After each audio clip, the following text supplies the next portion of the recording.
What is going on, everyone? Welcome to this week's Pardon the Disruption. I promise you this is going to be a great show with the pregame that we just had. I'm your host, Matthew Potter. I am the short sale guy, hedge fund connection, co-founder of the family tree at Real Broker. I can go ahead and help you do more deals. Reach out to me. That's what I'm here for. We're going to go ahead and get into it on how we do things around here. But real quick, make sure you're tuning in on Pardon the Disruption's Grown Up. We've grown up here. We have our own YouTube channel now, so go ahead and head on over to YouTube, like, subscribe. You can go ahead and get in the chat there, and your question might be featured on our show. Real quick, for those that are tuning in for the first time, this is how we do things around here. We have 5 pre-selected questions that will be asked. Each one of our wonderful panelists will get 45 seconds to answer. Unless their name's RJ Bates, he's going to go ahead and get 40. So we're just going to go ahead and start the violence early today for King Closer over there. And then from there, 2 minutes to go ahead and chop it up. 6th question comes from the audience, so go ahead and make sure you get into the chat and send your question over. We're going to start out with intros. We have Mr. Disruptor back from his semi-annual win on PTD. We have Steve Trang. All right. Thank you for that gracious introduction. I really appreciate that. I'm glad that we're business partners in multiple capacities. So Steve Trang, Real Estate Disruptors. We've been in business 16 years. If there's a way to screw it up, we found a way. So we can help you avoid making mistakes when you work with us. And then right now, we're helping people solve sales problems. If you have any challenges at all with sales, reach out to us. Absolutely. Steve, it's all in love. You know that. Next up, coming to us from Richmond, Virginia, we have Chris CJ Jefferson. Introduce yourself, boss.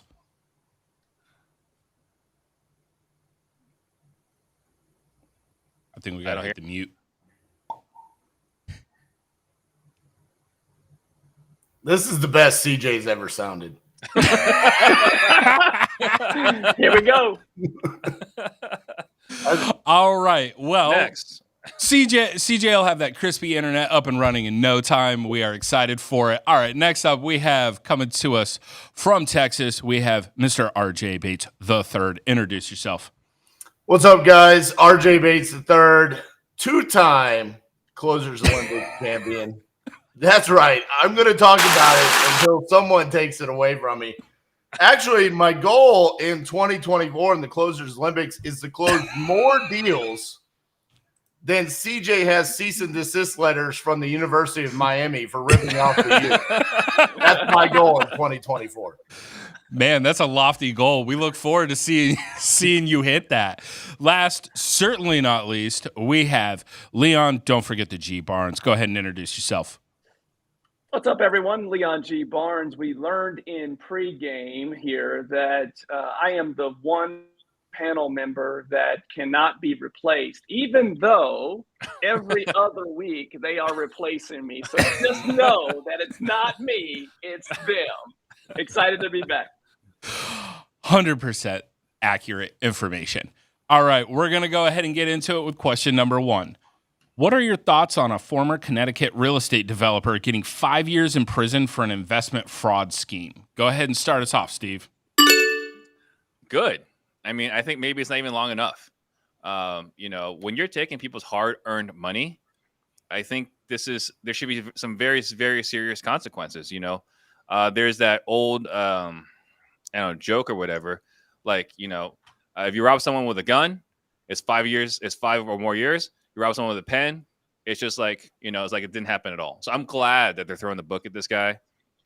And, something I did foolish a long time ago was I got caught up in a Ponzi scheme, right? I lost money. And I remember when that happened, I was like, I hope they burn that guy, right? Like that was real money that I invested, that I worked hard for. And they're talking like $30 million he took. You got to remember, 30 million's in your pocket is generally 50 to 60 million earned that you're planning to create a legacy for your family. So I think 5 years might not have been enough, but I'm glad that he's paying a serious price. Steve coming in hot with the burn him at the stake. I like it. All right. CJ, what about you? What are your thoughts on this? Yeah. So I read the article briefly right before the show started. And there's a line in there where the guy says that he got caught up trying to keep his lifestyle up that he was used to. which I think the lesson in this article situation is the guy lost a lot of money in 2008, and instead of just getting diligent and building his business back up, doing what he needed to do to get back to wherever he was pre 2008, he wanted to maintain a lifestyle and he stole from people. In my opinion, I know he's 65 years old, but it sounds like to me he probably deserves more time than 5 years because he created a lot of impact, I'm sure, to people's lives. $30 million is a lot of money to take and just frivolously spend. So, take your lumps and build your businesses back up. Don't steal. There we go. I feel like I was just part of like a Dare infomercial there. I like that, bro. I like that.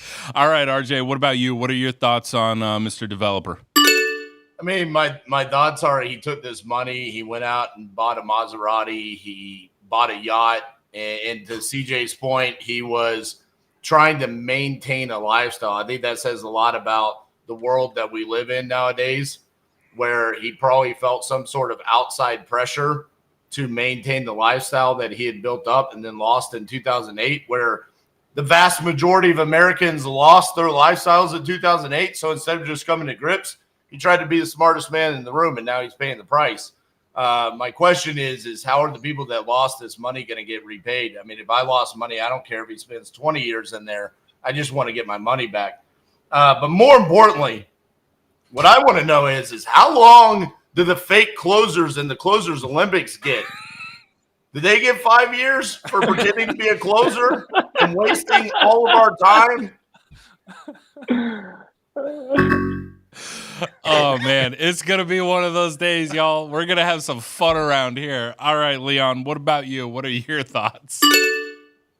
I think, first of all, we're going to hear about this Closer Olympic for the next 5 years. From I think that's what we're going to. That's our sentence, man. No doubt. Second, I think if you're raising money from investors, I think the first thing that you should do outside of watching your favorite show, Part of Disruption, you should add American Greed to your watching the shows that you watch. And here's why.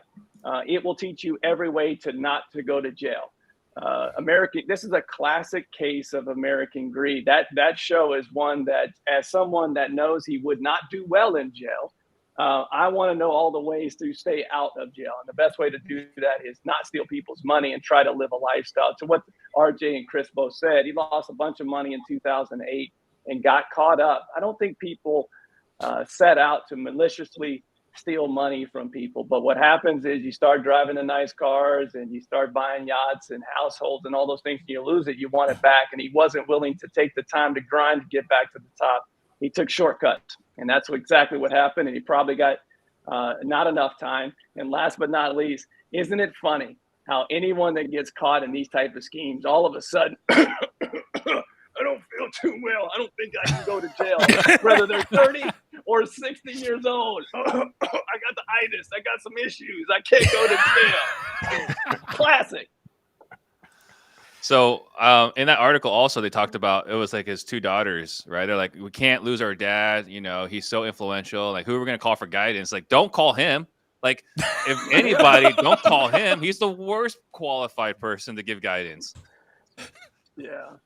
I mean, but more importantly, I mean, does anyone have any idea what happens to the people that were impacted by this? Because it doesn't really say in the article. If you watch American Greed, like Leon said, they got to figure out how to get their lives back. It sucks, right? People's retirement gets knocked out. And, I think there's something to be said also about, when you invest money like Steve did, I think people do have to have the awareness that there's risk association to lending. When you invest money, often we invest money with the perspective that it's a guarantee. And that's not true. And so I think there's responsibility on the investor's side as well, because this guy could have been vetted out better. I'm sure somebody could have looked into more of what he was doing more before they made an investment decision. So there's responsibility all around. There is. To your most point, people, though, Chris, unfortunately, there's to your point, when you vet, you can vet all you want. There's a lot of smart investors that have been taken. Look at Bernie Madoff. There were a lot of smart people that were taken. To your question, RJ, in these situations, usually they're able to auction off yachts and houses and those type of things. And, the people that invested the most may get a quarter of that back, may see some of it back, but generally the people that invested the least amount and have needed the most are the ones that get nothing back. So it's hard to recover those dollars. At the same time, you can vet people as much as you want to. You just know, to CJ's point, you have to know that there's risk associated, that's money you could lose. Yeah. And so for us, like the way they did it was there was receivership, right? So a guy was appointed and his job was to track down all the assets that were still left and auction all of it. And the worst part, I would say, with what happened with receivership was those that got paid dividends had to give that money back. So not only did you get your money stolen, but distributions that were paid, you had to pay it back. So people like me who got no distributions would at least get something. So it's ugly. It sucks all around. Everyone gets screwed. So like I said, 5 years I think is kind of skinny. I think if they hung him, that'd be probably a better outcome. But I'm a little biased. I've been involved. Last point for me is I can tell you this. I'm not someone that would ever want to go to jail, but if that dude took millions from me in that courthouse, it would be very hard to keep me off his neck.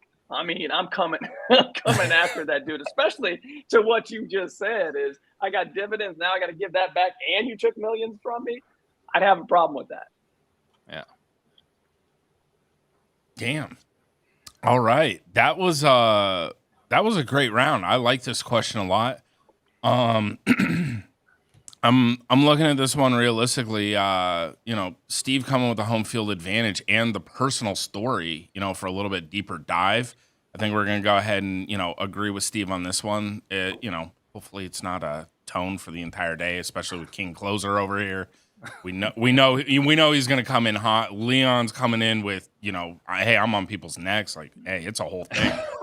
Man, we're getting DJ aggressive. was a respectable one on this one. Yeah, I know. Like, CJ is the one that's just trying to bring the whole ship up here. He's like, nah, like, come on, guys. Like, you got to vet you got to vet the investment as well. All right. Next up, question number 2. What do you make of Elon Musk's X agreeing to pay for legal fees over wrongful termination for using X/Twitter? Go ahead and start us off, Steve. I think he's the hero we don't deserve. I think he is an absolute champion for free speech, and I absolutely love it, right? Like, I think for him to put his own money on the line to defend free speech. The reason why he bought Twitter was he thought that we should have a community town square where we can all speak freely, where we're not censored. He's not just burnt $44 billion on a failure of a company to keep that thing going, but now he's willing to pay legal fees to help people that have gotten fired for wrongful termination, whatever. So I'm a free speech absolutist. I think free speech should never be taken away. And it seems like we're kind of going that direction. So I love that there's at least one person willing to put his money on the line to defend it. Shout out to Steve. Just 100% always stays on that line of like, yo, I'm free speech. I don't care. All right. What are your thoughts on it, CJ? Look, man, I don't know if Elon's going manic. I'm not sure what's going on. He seems like he's losing his marbles. Shout out to all the free speechers, like Steve, RJ, and whoever else still putting coal in the train. Look, here's the harsh reality. Your words have consequences. So yes, there is free speech, but you just because you say what you want doesn't mean you can absolve yourself of the consequence of saying whatever it is that you want. We seem to live in this world where some people tend to think that they can say anything and there should be no consequence or action to that. If you say something crazy to me and I knock you in the mouth, you can't be mad at me because I knocked you in the mouth. Like, you said something that triggered that. And there's responsibility with our words, and that's just the facts. You're definitely not wrong there, CJ. Well, I've had that discussion at least 100 times at my house. Like, hey, you can have free speech. Just know that somebody's going to have a free response back at you. That's exactly like that's the way that it works, man. Like, it is what it is. All right, RJ, what are your thoughts?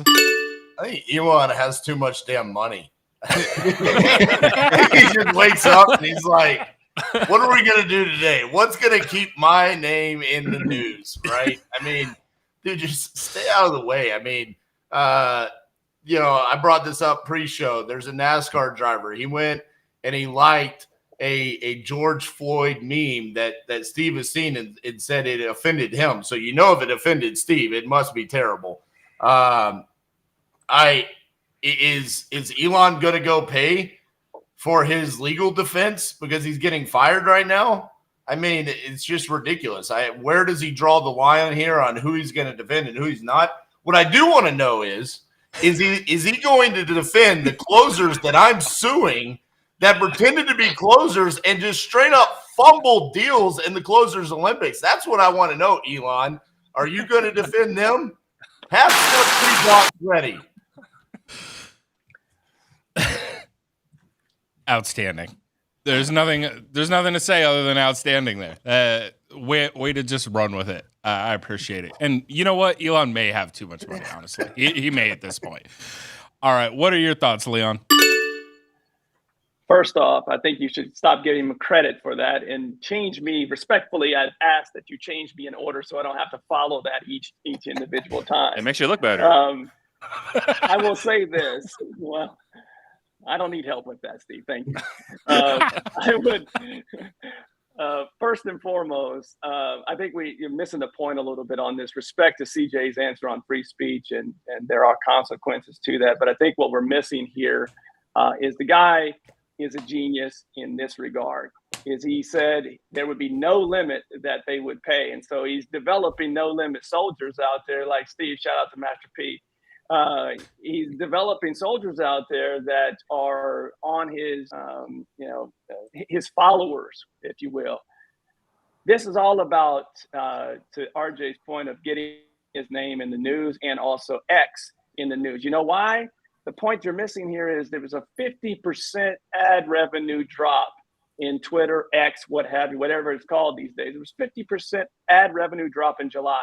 This has everything to do with attention back to Twitter, back to X, to get those revenue numbers back up. Because yes, he may have a lot of money, but X has to be a viable business, and this is all about a marketing ploy. So do you think this is going to help the ad spin? Because I think it's becoming more divisive and making more companies say, I don't want to be associated with them at all. Yeah, I guess I'm trying to figure out how this is the what we learned in this new political. What we learned in this new political world is that there are sides that people take, including advertisers. There are advertisers that will take the side of that free speech, and that's where it's being divisive, Steve, is that if you say anything that he will, pay your legal fees, no limit on the fees, that could be offensive to a lot of people.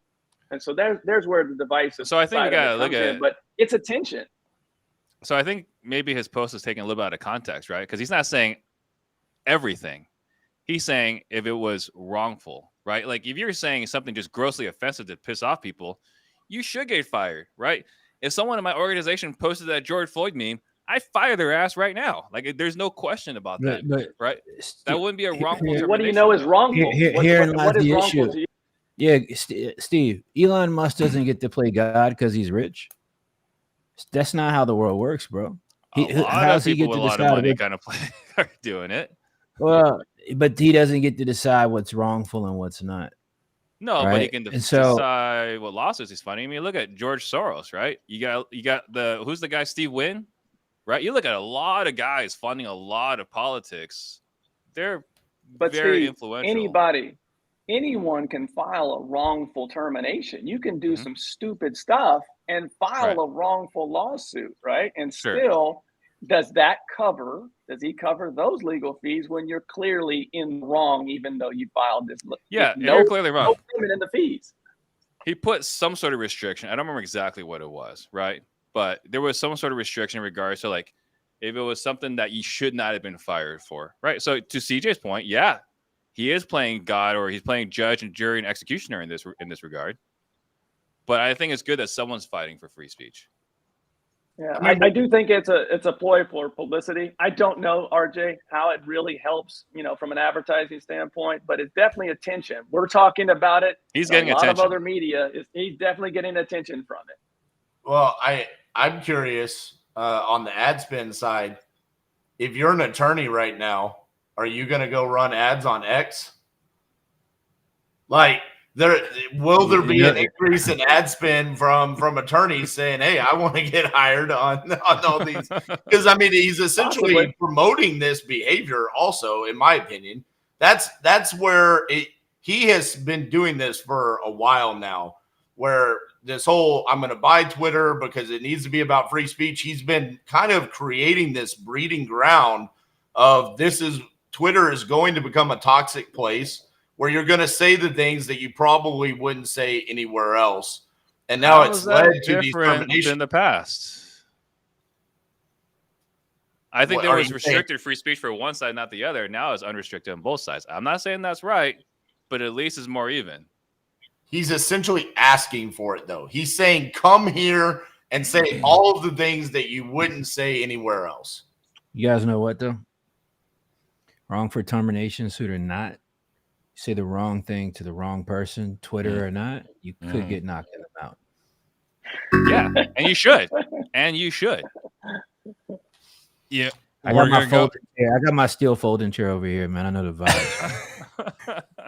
we're good. I love that question, and I love the Montgomery, man. Shout out to Montgomery, all right?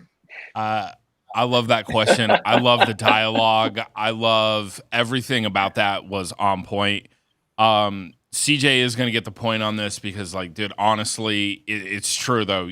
You can have all the free speech you want. It doesn't make you free of the consequences of your speech, though. And it's just that simple. It is. That includes you, Steve. I just want to let you know that. Uh-oh, Steve's frozen. He's frozen. He's scared. All right. Question 3. This one, I'm going to give you guys a little bit of backstory before we get into that. Oh, wait. Before we do that, I just realized, Steve, I got to toss it over to you. We have a announcement from our sponsor, Bateman Collective. Can you even hear me? I can hear you. Okay, so I got to figure out my video. All right. So if you ever run PPC ads, you know what headache it is and a nightmare to keep up with the latest changes. I used to run my own PPC campaigns. Then I found Bateman Collective. I was relieved to find a PPC partner who actually understands the real estate industry and are true experts in PPC and make PPC work. So do what I did. Get a free consultation with Bateman Collective. See how they make your PPC work and generate more leads for you. Visit batemancollective.com/PTD and get your free consultation. Awesome. Thank you, Steve. All right.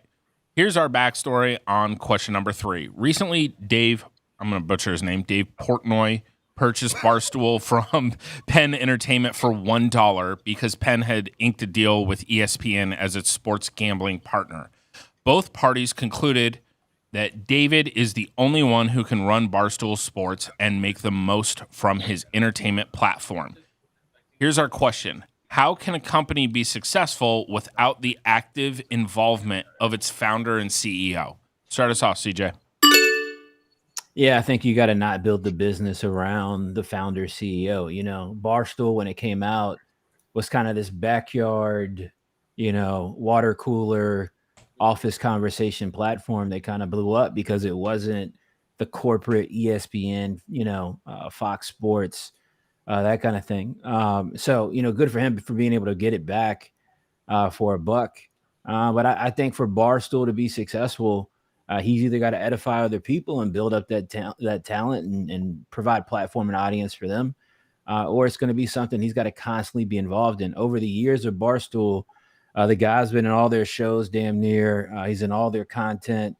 So I don't know that there's any escape from that. But, hell, man, the guy snuck out $850 million in a sale, got it back for $1. I think that's worth getting on camera a bit. Absolutely. All right, RJ, what are your thoughts on this? Yeah, I'm going to keep this simple. I don't think a company can be successful without the active involvement of its CEO. CEO is a role. You need that leader there. This is just like any other organization out there. A football team, a basketball team needs its head coach. There's a reason why companies have the role of chief executive officer. It's to be there. It's to be the leader. It's to be the key decision maker. So if you're not actively involved, you're probably going to fail, except unless You're one of 3 companies that I just saw the CEOs close during the Closers Olympics. Those 3 companies probably will succeed if their CEOs retire. That's all I'm saying. RJ doesn't miss. He does not miss on a Thursday on PTD. All right, Leon, what are your thoughts? How do I not have 7 points for following that crap? So first of all, this was a gangster move by Dave. There's a lot of clickbait that's in this article because he did buy it back for $1, but 50% of the proceeds, if he sells it, go back. So it's not like he just got over completely on this deal, but it's definitely a gangster move of getting it back after selling it. Generally, in business, a sellable asset is not necessarily built around one person. To CJ's point earlier, it's hard to sell an asset when it's built around one, especially with their type of culture. Barstool is that kind of that backyard, as RJ was saying earlier. They're definitely different. They're the reverse or the opposite, polar opposite of ESPN. Hence why they had to move it back, because Disney owns ESPN and did not want Portnoy and that culture as a part of the brand. So the answer is that you can. You just have to make sure that you have someone that is of the same culture and that can continue to move it forward. This happens in corporate America all the time. RJ used to work for Pizza Hut. The Carney brothers sold to Pepsi, and Pepsi took it to a different level. So it can happen successfully if you have the right CEO to take over. Hey, real quick, Leon, I just have to say something in regards to your answer before we carry on. Fuck Disney's culture, okay? Move on. There we go. Undefeated absolutely undefeated on a Thursday. We got RJ. All right, Steve, what are your thoughts on this?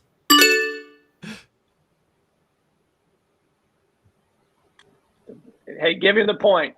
Give him the point. I mean, no audio, that's Steve. The best answer ever.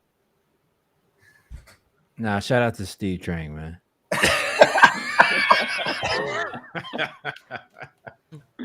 But I mean, realistically, none of us thought Steve was going to give a good answer anyway. So that's just rebuttal. Yeah. just I don't know, chop it up, and Steve will join us at a later date. Yeah. So, Leon, did you actually say anything about the question? How can a company be successful without the active involvement of its CEO? Yeah, I did at the end, right? I said that I gave you a specific. I gave you a specific example of your former employer when Pepsi bought Pizza Hut. That's one small example of a company taking, a brand to another level that Pepsi did. You just have to have someone that fits the culture in that seat of CEO to move it forward. You have to have a replacement plan. But that's the difference. You're saying without its founder. The question is founder/CEO. They replaced that CEO with another one. Yeah, but Barstool wasn't built on. Barstool was built on culture in the internet, right? And really going viral initially, and they built out, a business really kind of around that. But the culture of it was, this frat boy style discussion of sports that everyday people would be having. It's not, Scott Van Pelt sitting there in a suit in a studio, saying all these things. I think that probably this company, Penn Entertainment, realized that that's something hard to duplicate, because the culture is predicated on the actual people itself. And so if you don't have those people still that created that foundation, I think that becomes really hard to duplicate. Doesn't matter if you're a CEO or founder, same problem. It's a unique company for sure, to CJ's point. And if you're going to replace that level of founder/CEO, you have to have someone that fits that bro culture that they have. I mean, that's where Penn messed up, is they didn't fulfill that role with an understudy to keep the business continuing to grow. You can't, that is not something that you can make corporate or Disney-fy it, if that's even an adjective. It is these days. You have to have someone, you have to have something that is similar to their culture.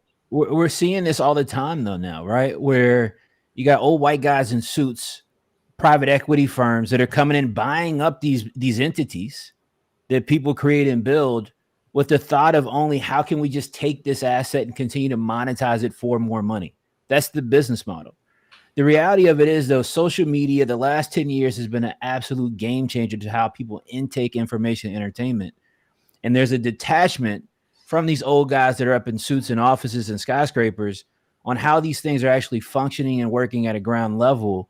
And I think that's the miss that you see in things like that. And this is also why, if you go look, ESPN's business is tanking at the exact same time, which is why they just did this deal to try to get in more revenue as a result. And that's just the hard reality. ESPN fumble the ball on signing a deal with their sports gambling partner. Like, you're supposed to be the sports network. You should have had the pick of like the whole crop. And how did they end up with this where it's like, oh my God, we've got to bring back the original founder because it's not going to work without him. That's laughable for ESPN. Everybody had great insights. Steve, appreciate you, for everything that you did for us here. This is the one time I would be really happy if you gave him the point. The only time I think I would be happy. I tried to get it going in the chat. Only 17% voted for Steve. I'm a little upset about this. That being said, I did take this one to the chat because all three of you gentlemen did have great points. That being said, CJ is going to go ahead and get this point. Don't worry, I got something special cooking here. You guys watch out. Next up, before our next question, we have a word from our next sponsor. This one is the family tree of Real Broker. If you are looking to make a change in your real estate business, check out therealfamilytree.com. Schedule your collaboration call with us. We will help you grow your real estate business. All right, we're getting into the next question. We have, with the controversy surrounding banks and their chances of foreclosure, what are some alternatives for people to place their money in as savings? Let's start it off, CJ. Real estate. If you've got cash, now I'm not talking about this this weird thing that people are obsessed with now of just taking over mortgages and buying properties with no equity in it and calling it investing, all in the guise of cash flow, right? That's not investing. All right. You park money in assets, you put cash there, you park it in assets that can appreciate in value, that you can speculate with data accurately over time, and you protect your wealth. That's what people do, and that's exactly what I would do as well. CJ giving us the roadmap. Yes, we can hear you now, Steve. All right, RJ, what are your thoughts? Oh, shout out to the U with the haymaker towards sub 2. I'm glad you said it, bro. RJ, am I right or am I right? Come on, man. You're right, bro. You're right. Negative equity, baby. We can cash flow. Yeah, all right. Cash flow. Listen, cash flow is right there with referrals, man. Yeah. The best alternative that I've heard of recently is there's a real estate developer in Connecticut that if you give him your money, he can do amazing. No, I mean, real estate is the answer. I think we're probably going to be a consensus across the board on that. Just make sure that if you're going to do it and you're going to private money lend it, you only do it with the top half of the Closers Olympics, definitely not those bottom 6. Okay? It'll just be sitting in a bank account because they'll never actually close the deal to use it on. Oh, geez. RJ's undefeated right now. Holy. All right, somebody Leon. texted me and said they said Closers Olympics. They said RJ Phelps, man. RJ Welps, man. RJ Welps. All right, Leon, what are your thoughts?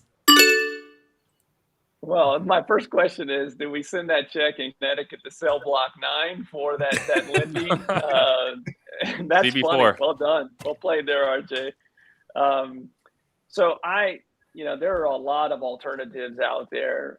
We are all obviously in real estate, so we're going to be biased towards this. The people that would say gold and silver and other things, our grandparents or our great grandparents that didn't trust banks and put things in their mattresses. I'm not that guy. Lending is something that, for those that do not have real estate experience, I think is the best place to park your money. And you can do it in a short-term lending situation for fix and flip for very trusted real estate investors. You can have money in play for 3 to 6 month time frame and get that money back out, or you can have it in a 2 to 3 year time frame. So peer-to-peer lending for someone, especially that has tons of experience in flipping homes or flipping commercial, what have you, it's very short term, very safe, and it's a good alternative. Well thought out and detailed there. We appreciate it, Leon. All right, Steve, where are you parking your money bags? Well, so first, number one, real estate, like everyone else said, right? After that, Scottsdale Community Bank, the best bank in the country, right? Yeah, I'm a little biased, but Scottsdale Community Bank, right, off of Via de Ventura and the 101. And then number three, I would say, is a whole life insurance. Like you're going to have excess cash between transactions, right? Like you're not always going to have your money in real estate. You're not going to ever have just, 200, 300,000 liquid at all times, right? And so when you got 30,000, 50,000, whatever, between transactions, whole life insurance, that's where we're putting our money. And then whenever you need to use it, you just take it out of the whole life policy. So I think whole life insurance is a place that is protected, better insured than FDIC. And if you ever get sued, no one can touch it. Steve sounded like a clip of a Bigger Pockets book just now. That was a good answer, Steve. Send it to me. But again, VA de Ventura, 101, Scottsdale Community Bank, ScottsdaleCommunityBank.com. Use referral affiliate code Trang. Yeah. We love it. We love affiliates. That it? No, nobody else wants to add anything more. I think we all agree in real estate. It's definitely real estate. I think Leon made a good point about lending. Lending, I think, is good, but you also don't want to lend to somebody running a Ponzi scheme. So if you lack business, a lot of lenders lack business experience and they think that it's a guarantee.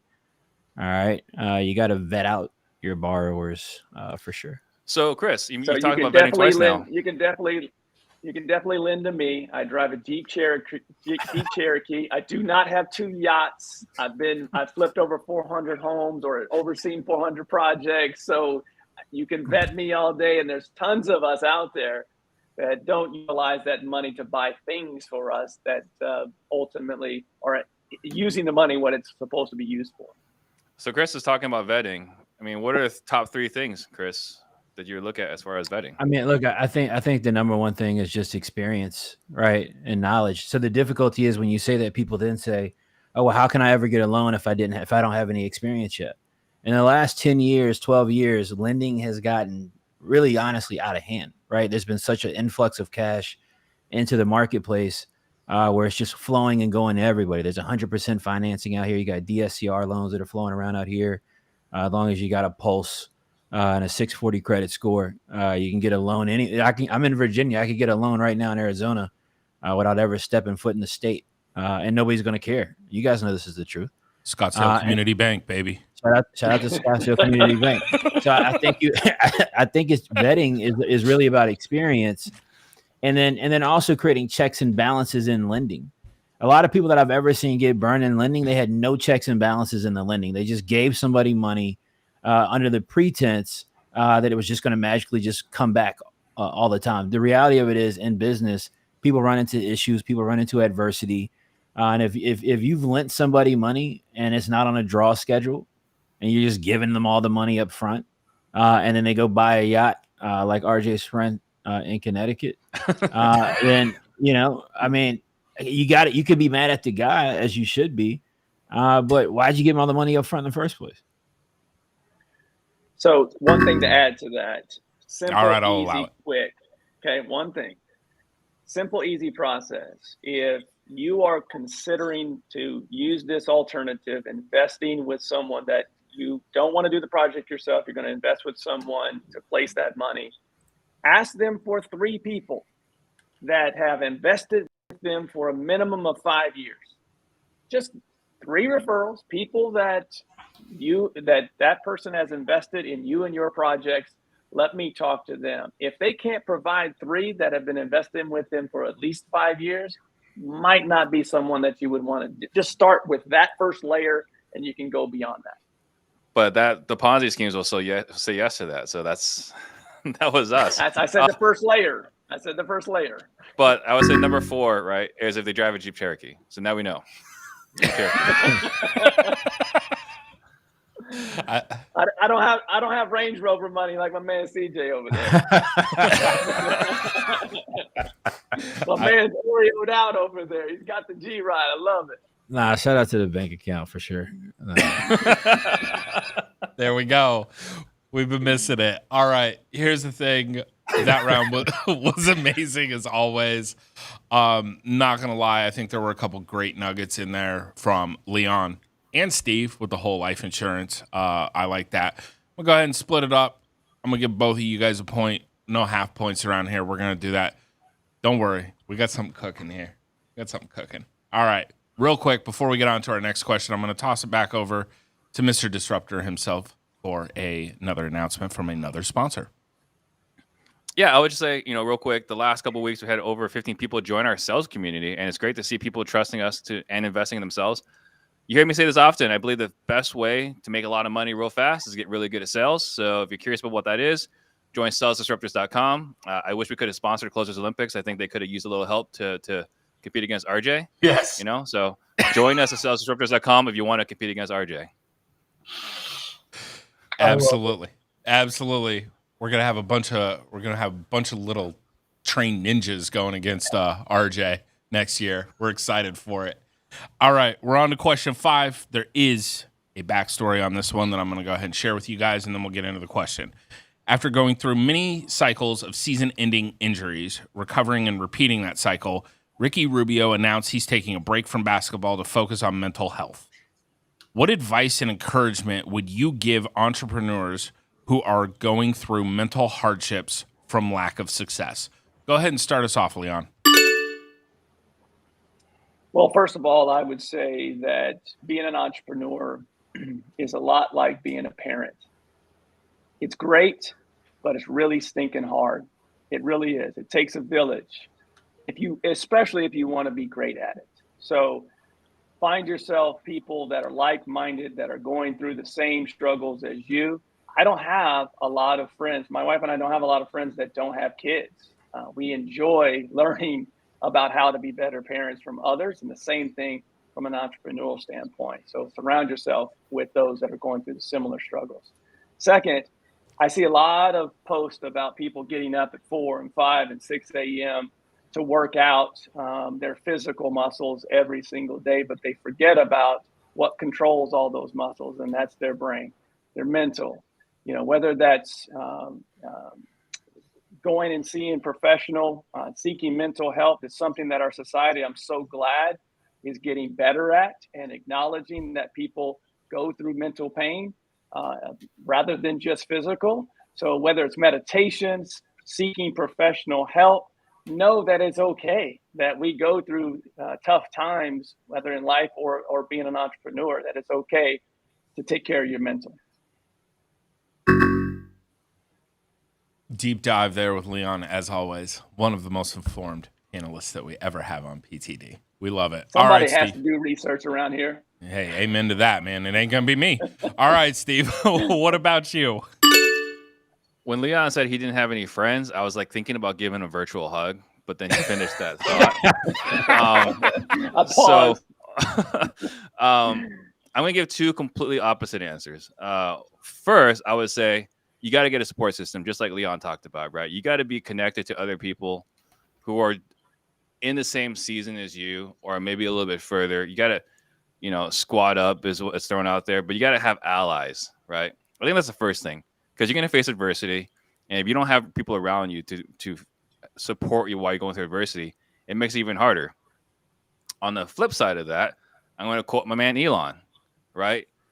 If you need to be picked up as an entrepreneur, maybe entrepreneurship isn't for you. So, two completely different opposite answers. Shout out to Steve, just absolutely just throwing everything that Elon's ever thrown out back out onto PTD. We appreciate it. I just supported Leon. My man is a fan. He is a fan. He is. He's a fan. He does not care. All right, CJ. What are your thoughts on this, man? All right, there's this show called Billions. All right. And everybody should go watch the first season. There's a character on Billions. Her name is Wendy Rhodes.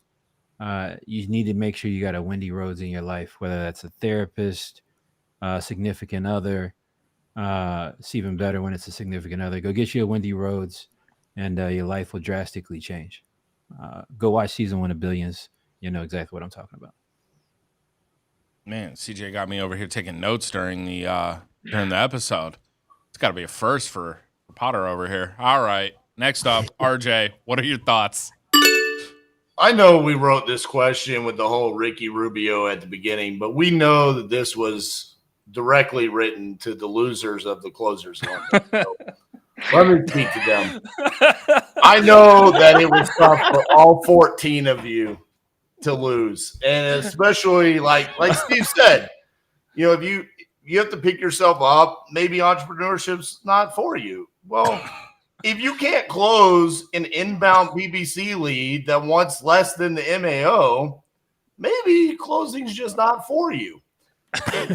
Or you could sign up for Steve Trang's sales program and become a Trangaling and see if you can compete next year in 2024.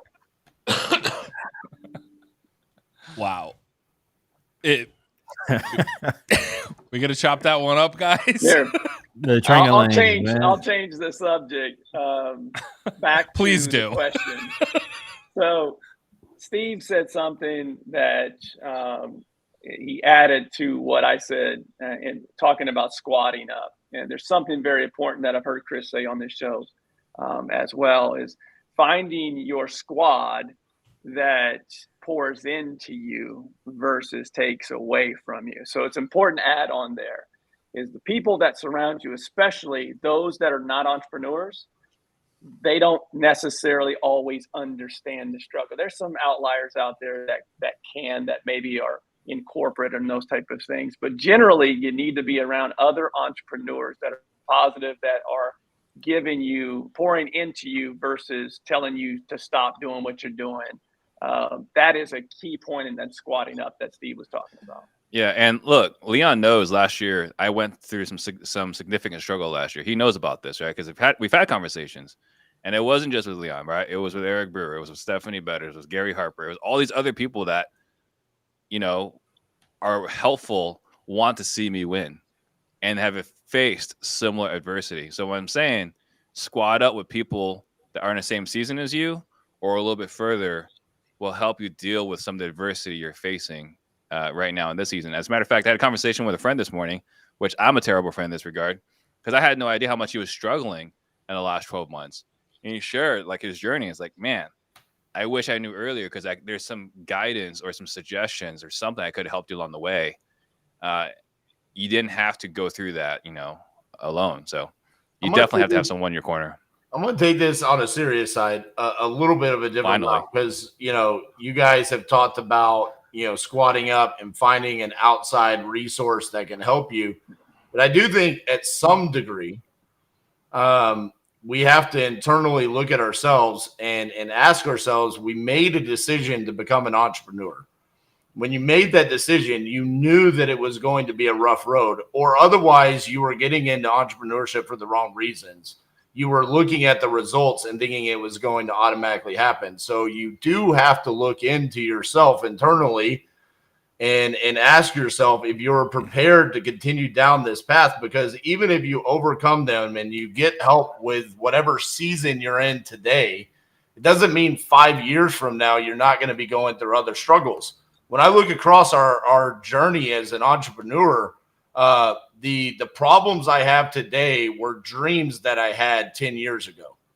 It was the problems that I begged to have. And now that I have these problems, they feel like stress elements now. They feel like the world can come crashing down on us, but it's not. It's the problems that we ask for, and we're continuously asking for them as entrepreneurs. So you do have to look inside and say, am I really wanting to do this with my life continuing forward? I think that's a great point, RJ. I'll add to that by saying that if you are not willing, and I think we just all assume this in this question and answering this, but to be a successful entrepreneur, you also have to embrace the suck, right? It's part of the job. It's what comes with it. If you're not willing to embrace that and understand that it's going to suck a lot more than it's going to be great, especially as you're starting out, then this might not be for you. Hang on real quick, Matt. I'm going to say this. This is the first time I ever say this. I think RJ might be smarter than me, right? I'll never say that again. I did not know how hard this was going to be. I didn't. I thought this was going to be easy. I'm smart. I'll figure this out. I'll make this work. I suffered a lot along the way. I wouldn't change a thing. But there were a lot of parts of the journey. It's like, why am I subjecting myself to this? So, yeah, real quick. I'm sorry. I think I agree with everything RJ said, except I think most people do think entrepreneurship is easy, especially now in social media culture. I think the message that we're all saying, though, is that failure is to be embraced, and failure is ultimately at all times a part of getting better and leveling up. Like if you're not experiencing pain points, if you're not experiencing failure, you're not pushing yourself as an entrepreneur to continue to ascend to whatever that next level might be. Yeah. Everybody actually met or exceeded expectations on their performance review for this question. You guys all did actually phenomenal. Like, no joke. You know, I was going to take this one to the chat, and then I was like, nah. So I'm just going to go ahead. I'm going to go ahead and just give everybody a point on that one. Everybody, RJ, we're glad that you're finally on the board. You're participating. Let's go ahead and keep it up. I was really hoping you keep him with the goose egg, just for the reason that every answer is involving closing lifting. Hey, Leon, just so you know, Leon, they've now given me the power to take points away as well. So you know what? We don't know what'll happen after question 6. We don't know. Got Donnie Ruff in here. All right. We're gonna get into question 6 here.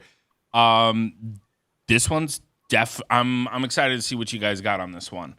Here's your backstory. MLB superstar, dude, I'm going to butcher it. Ohtani, we all know who he is. Keeps setting records as both a phenomenal pitcher and batter. For example, right now he leads MLB in home run hits.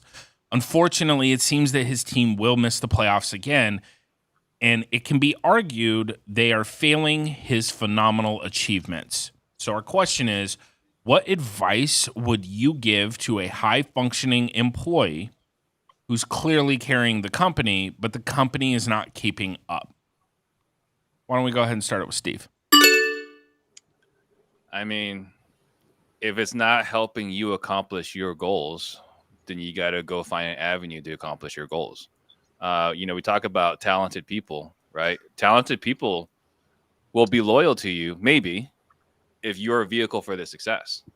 But the moment you're not a vehicle for their success, they owe you no obligation to stick around, right? I love loyalty, but loyalty does not mean giving up your future and upside to work in an organization. So my suggestion is go find a place that can better utilize your talents. You can go ahead and apply at disruptors.com/apply. All right. Good. Hire. Sorry. Hey, I don't know. I never get those links. All right, CJ, what are your thoughts? On the back of what Steve said, you do what a smart organization does. In this analogy, a sports organization, you trade and get assets that you can improve in other areas of the business. And so, whether that's and the distinction in business would be for me, right? Like if I've got a star employee that's carrying the company, I've got to know exactly what Steve just said. They're going to bounce soon.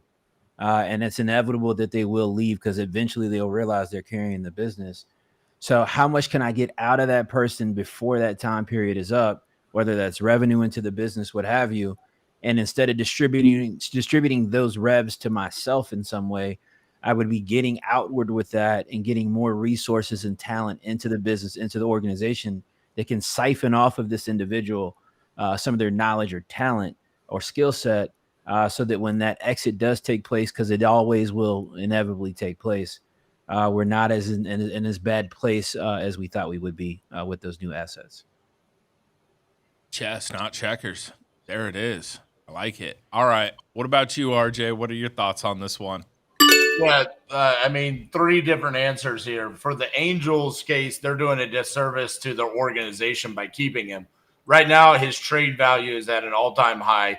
Your organization sucks. It sucked for a decade now. They should have traded him to try to rebuild, to actually do what they're trying to accomplish, which is to win a World Series. They missed the boat at the trade deadline. That's on their ownership. That's on their general manager.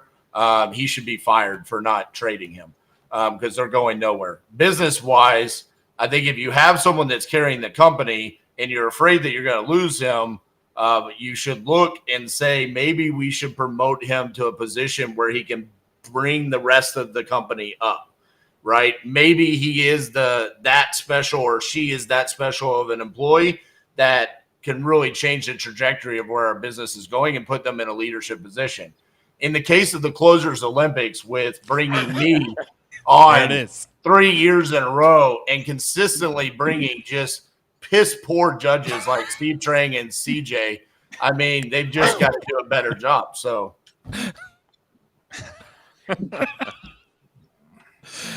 I'm not even going to hit the board. That's great. All right, Leon, what are your thoughts? So as an owner, I'm going to do what the Angels should be doing. It's criminal that they have the 2 best players arguably in baseball, and they haven't been to a playoff game. Mike Trout's been in 1 playoff game since he's been a professional, and he lost to the Kansas City Royals in 2015, I believe. So it's criminal. The same thing is criminal when you have a high-functioning employee and your company's not keeping up if you don't ask them for advice. What I mean by that is that individual is so good within your organization is that you need to be building around them. And so you should ask them why they're successful. Instead of trying to give them all the advice, ask for their advice on what you could be doing more to build around them. And the thing I found when running sales teams is generally my highest and best performer generally hung out with high performers. So I would have incentives for that individual to help build out the team around that individual, he or she. Who do you know that I can incentivize you to bring on this team to make this team better and get a bunch of yous instead of just having one of you? So I just want to point out real quick that I'm the only one that answered the question. And then RJ, I think what CJ said a couple weeks ago. RJ had 7 answers, bro. What are you talking about? What CJ said a couple weeks ago was you should build, or maybe last week, if you got a talent like RJ, you should build your whole organization around RJ's strong suit, right? He only knows how to do one thing. Everything else he's terrible at, right? But he can close.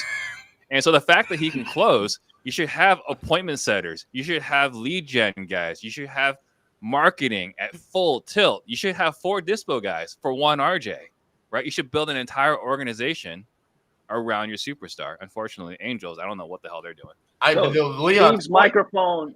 Steve's microphone's not working, neither are his ears today. So I said that I would give 0 advice to that employee, and I would ask their advice. That was my answer. And I like that. But and also on the business side of things, because obviously you can't go to Mike Trout and Ohtani and be like, hey, who are your friends? Who do you want to bring? Who do you want to play with? You know, you can't do that in Major League Baseball. But on business, you can do that. And I have done that in the past. And to be quite frank, my whole team has changed over the past couple of years to where much younger demographic. I've said it where, you know, they're all in their early 20s. Because why? A 21-year-old does not want to come into the office and work with a bunch of 55-year-old dudes. Like, it would just be awkward for him. The camaraderie is not there. And also their skill sets are very similar, so they function better as a team. As far as the Angels go, I don't know what they have to do to fix the organization, because it is a travesty that they have the two best players in Major League Baseball and they can't win. Yeah, sports and business are a little bit different in this particular case. But, to RJ's point and what I was saying earlier is that closers know closers. And that's why we're all on the show with RJ. Had to get that in for you. There you go. That it? We got nothing else? Man. I gave you the best advice you needed right there. You did. Yeah, I'll give you that. Look, here's the deal. I wasn't sure if he was going to run it the whole way. Like, I honestly wasn't sure. And maybe it's one of the reasons why he won the Closers Olympics. Maybe. I don't know yet. But our man went 6 for 6 on inserting the Closers Olympics into his answers somehow, which just goes to show that he is as consistent as a tree. Yes. And I'm shocked that I'm doing this, but I'm awarding a 5-shot right here. Yes. There's a 5-shot. There's a 5-shot that just went to Texas there. Just broke Leon G. Barnes' heart right there. You did. I know. So we have consistency goes both ways. You can be consistently bad just as consistently good. Uh-oh. Wait a minute. Leon's making a final push here. Uh-oh. So our man, consistent as a tree, the closer, the king closer over there, he has gone ahead and won this week. That being said, I have to say this real quick before I get into the outro. Ridiculous. This was probably one of my favorite shows. No joke. I love everybody's everything that everybody was pouring into the answers. It was really great. The audience seems to think so as well, and that's why we do what we do. All right, we have had a lot of fun today on Pardon the Disruption. Thank you for joining us. Make sure that if you had fun, go ahead and like this, share it with a friend. If you didn't have fun, go ahead and share it with an enemy. We're all about free speech around here. All right, we're going to go ahead and do some outros. We'll go ahead and start with Steve. Yeah, fun as always. I mean, I don't know what's going on with the judging. We're gonna have to investigate. I don't know exactly what's going on, and then we're gonna change RJ's handle from "This is RJ" to "RJ in the past." So it's RJ constantly living in the past. I'm okay with that one. We're giving him a pass this week. Next week, we need a game all the way across the board. All right, CJ, go ahead and say bye to the people. Bye to the people. It's Thursday, 7 p.m. Eastern. Startflippingdeals.com. We got a webinar tonight. It's going to be awesome. Congrats to RJ on his asterisk, Mark McGuire there it is. win. That's what I was looking for. So shout out to him for that. Leon, always good to see you. Potter, you as well. And I hope everybody has a phenomenal weekend. Don't forget to give a shout out to Steve training the future generation of ninjas that are going to take down RJ. No, it's personal. Oh, man. Shout out to the Trangalangs, man. There it is. All right. RJ, say bye to the people. Man, what a great show. It's always a great show when I win. Really appreciate the judging today, Potter. Guys, if I'm doubling down on as much content as I possibly can. Go check out my YouTube channel, RJ Bates III. Last thing I'll say is I got confirmation yesterday the shipments went out. All of the losers in the Closers Olympic, their RJ Bates wrestling buddy is on its way. All right, and also I'm shipping one to all the judges too. Okay. If you want one of these, this is just slightly cheaper than Steve Trang's sales program. So reach out to me, DM me, Steve Trang's sales program if you want one of these. Bro, I've been looking for a new target to arrange. Thank you. I'm trying to figure out if that's a blow-up doll. Like, that's weird. That's completely inappropriate for this show. Jesus. All right. RJ, make sure you get my address. Go ahead, shoot one of those over. I can't believe this. Leon, say bye to the people. Hey, I appreciate the offer, but you can save the postage on that one. I'm good. I don't need one. My kids would see that and not have nightmares. That you're good. Appreciate the offer, though. All seriousness, this was a fun show. It's good to be back, and I want to make a point here that we all have fun, but there was a lot of good answers today. If you're an entrepreneur, a real estate investor specifically, the communities that are represented on this show are there for just that, to support and help and pour into you, whether it's to you, Titanium, Steve's training in his community, CG. That's what we're all here for. We love doing this show. In all seriousness, though, if you're struggling as a real estate entrepreneur, you've got a lot of resources within this community. Love being here with you guys. 100%. I love how Leon always brings it, though. He does. We appreciate you. Baby. We appreciate you as always, Leon. Thank you, everybody, for the spirited and well thought out discussions today. Go ahead and tune in to us next week. God only knows what we'll be talking about, but we're going to go ahead and bring it. We'll see you guys later.